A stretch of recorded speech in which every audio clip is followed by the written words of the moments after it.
Assalamualaikum warahmatullahi wabarakatuh. Selamat datang di channel YouTube-nya NN Gold Channel. Yuk ramaikan dengan cara like, comment, and subscribe. Nah, dalam video kali ini saya akan sharing kepada teman-teman semua tentang solusi finansial dan peluang berbisnis emas. Perkenalkan, nama saya Naneng Farida. Saya adalah Agent of Gold dari Depok. Baik teman-teman, sebelum kita bahas lebih jauh tentang solusi finansial, saya akan bertanya kepada teman-teman semua yang sedang menonton video saya kali ini, apakah teman-teman pernah mengalami masalah seperti ini? Gaji teman-teman naik, namun kebutuhan semakin lama malah semakin meningkat.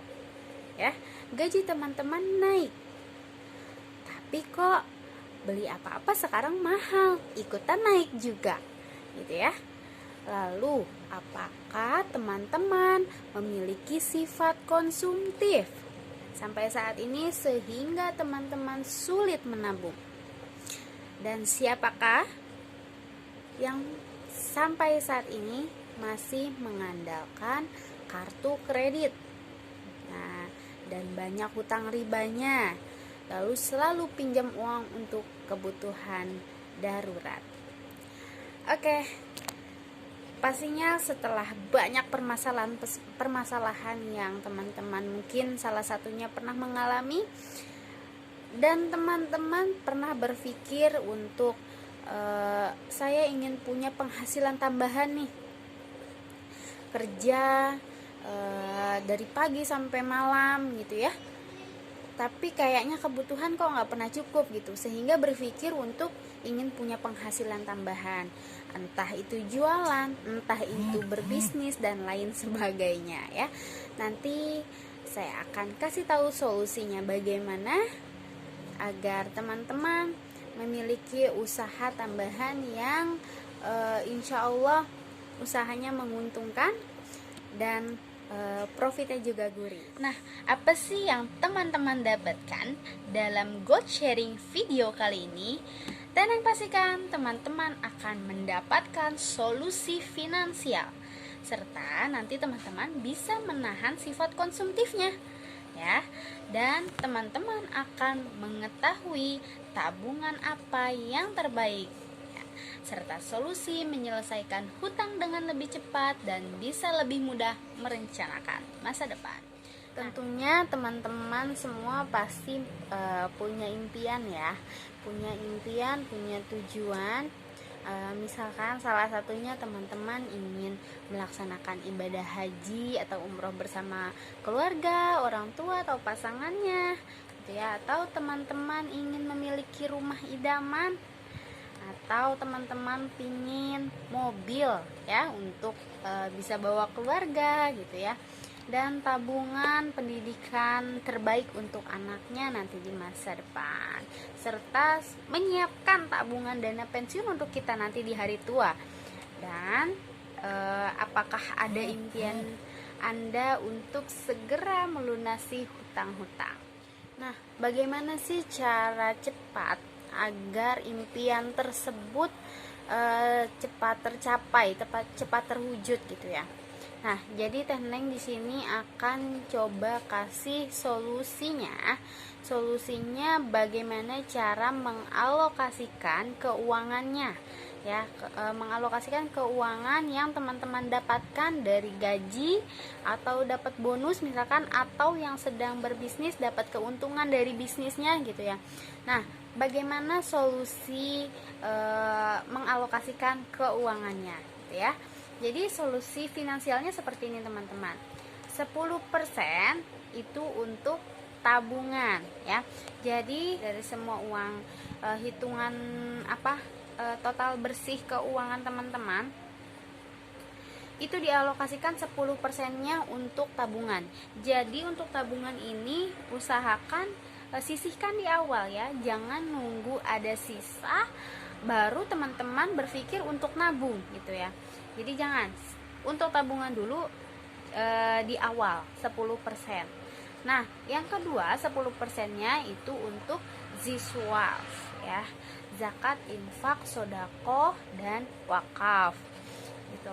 Yang ketiga, 60%-nya baru nih untuk kebutuhan pokok.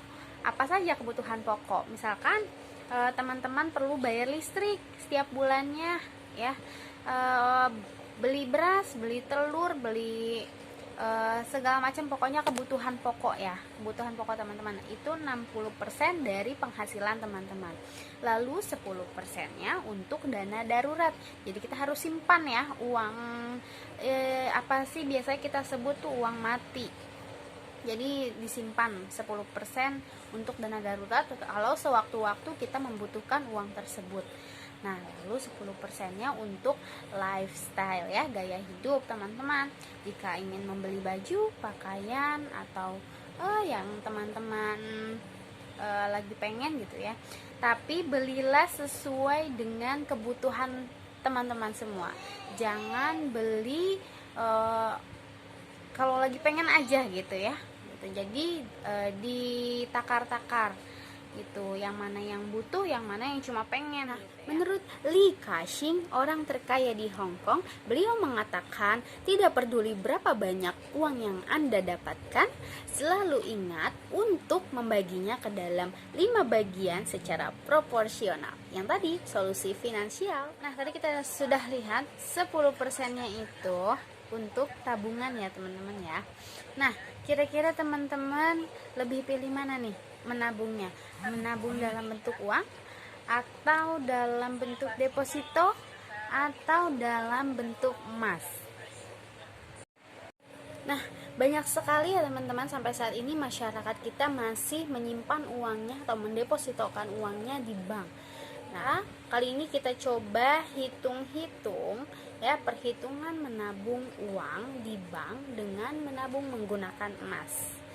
Oke, baik, kita simak data berikut ini. Oke teman-teman, baik, kita lihat data statistik Bank Indonesia bahwa inflasi sebesar 5-8% per tahun.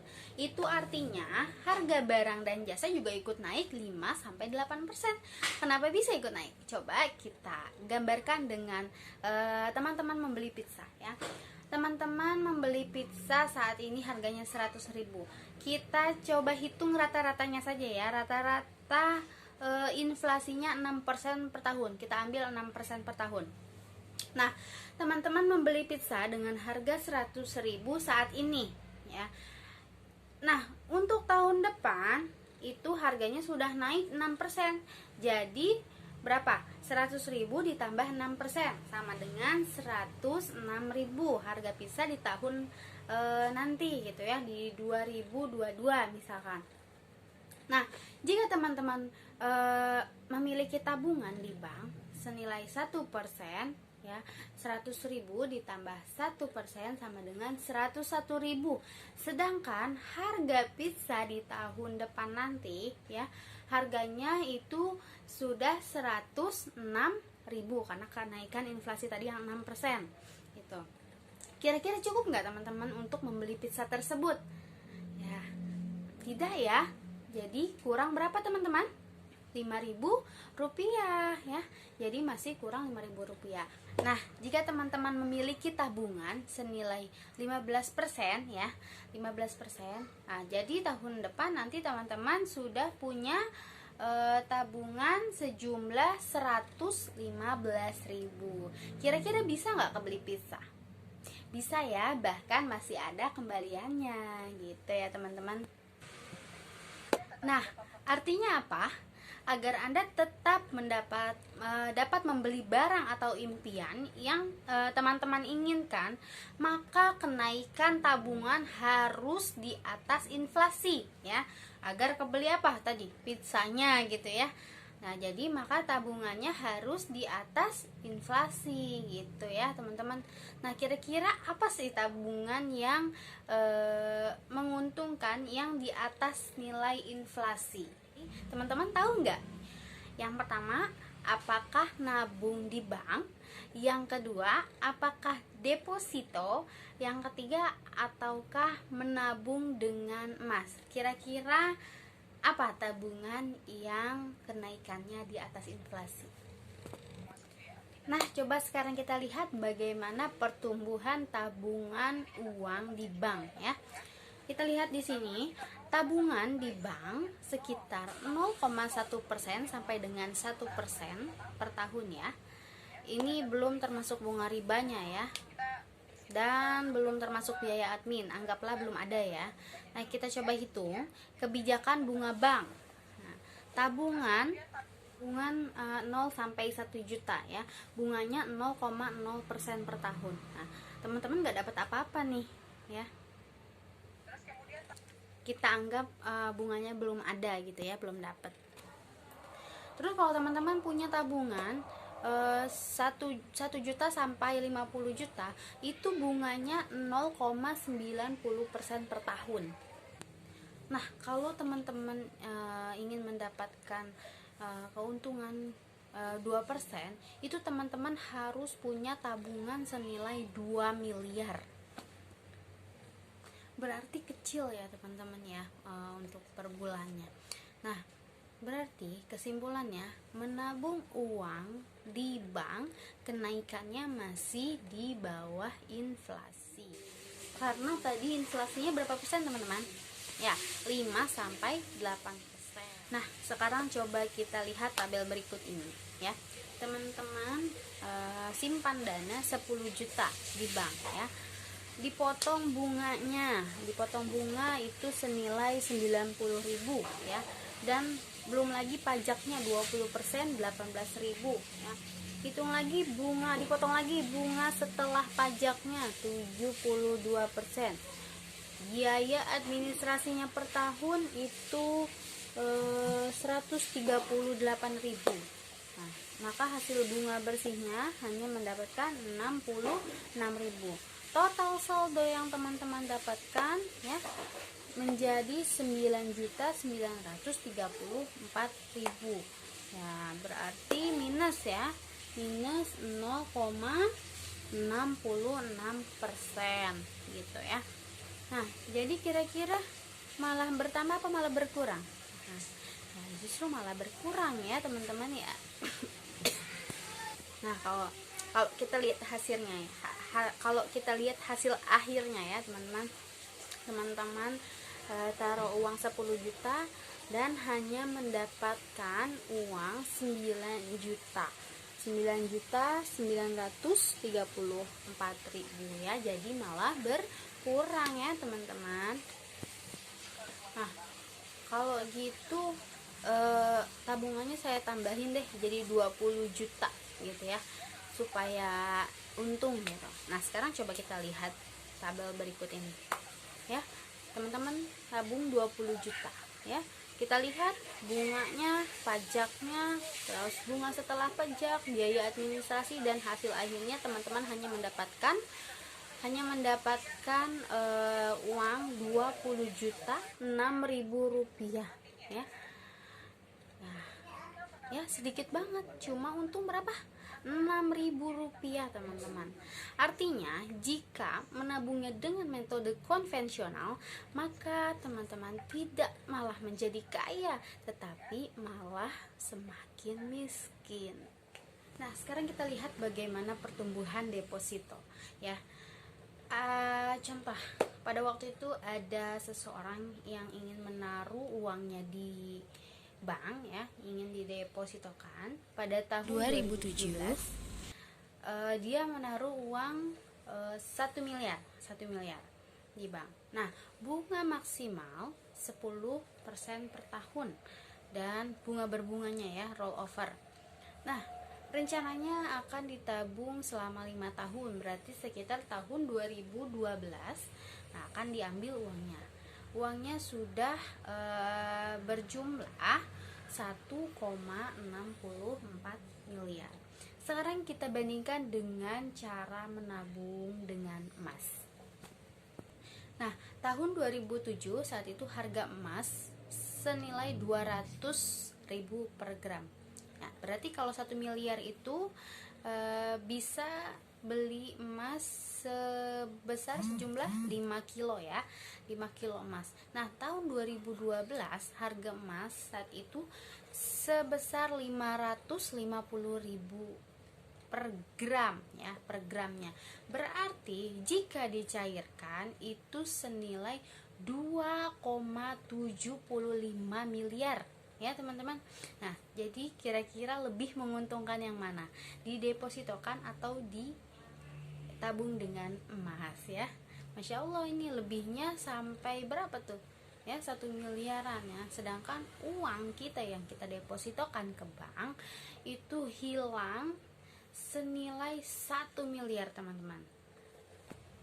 Nah, belum lama ini kita melihat berita yang berita kehilangan ya, kehilangan uangnya yang didepositokan di bank. Coba kita simak videonya berikut ini. Pemirsa, nasabah sebuah bank swasta kehilangan uang deposito yang disimpannya selama 32 tahun. Jumlahnya tak tanggung-tanggung, mencapai 5,4 miliar. Kasus ini telah memasuki tahap persidangan ke-7 di Pengadilan Negeri Surabaya.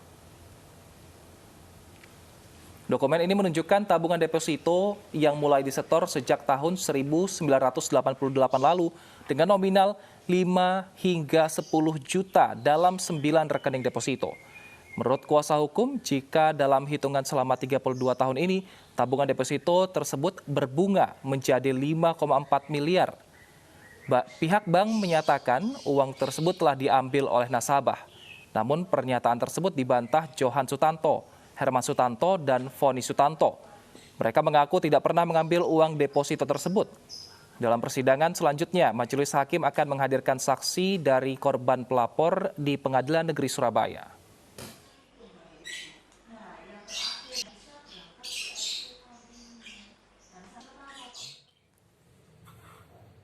Nah, sedangkan kalau kita lihat data statistik emas murni itu pertumbuhannya adalah rata-rata 15 sampai 40% per tahun. Dari mana kita dapatkan? Nah, kita tidak asal omong, tapi kita sesuai dengan data yang ada.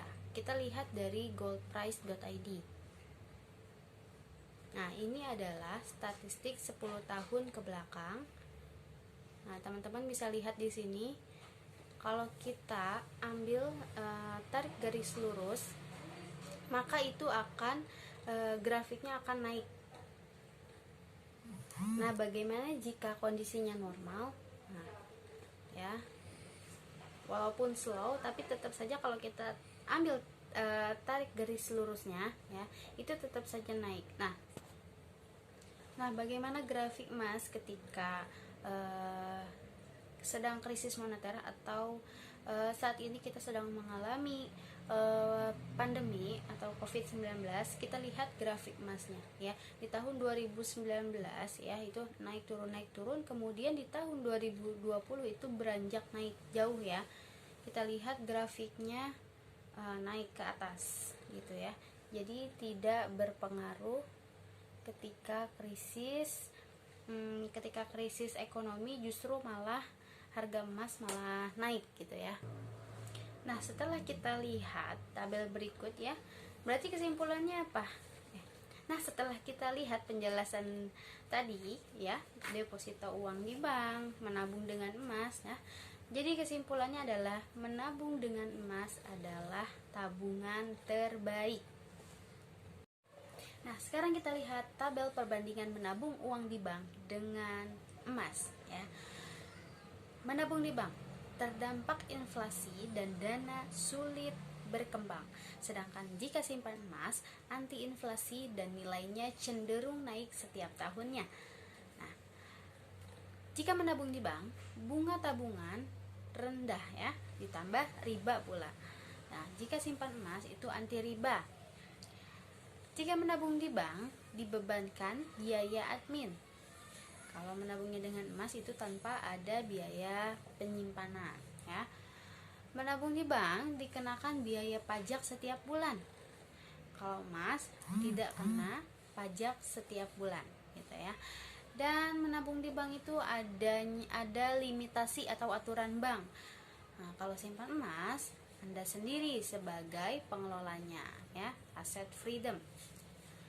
Nah, jika menabung di bank, ketika ada gangguan sistem, uang tidak bisa ditarik ya, atau ada potensi hilang.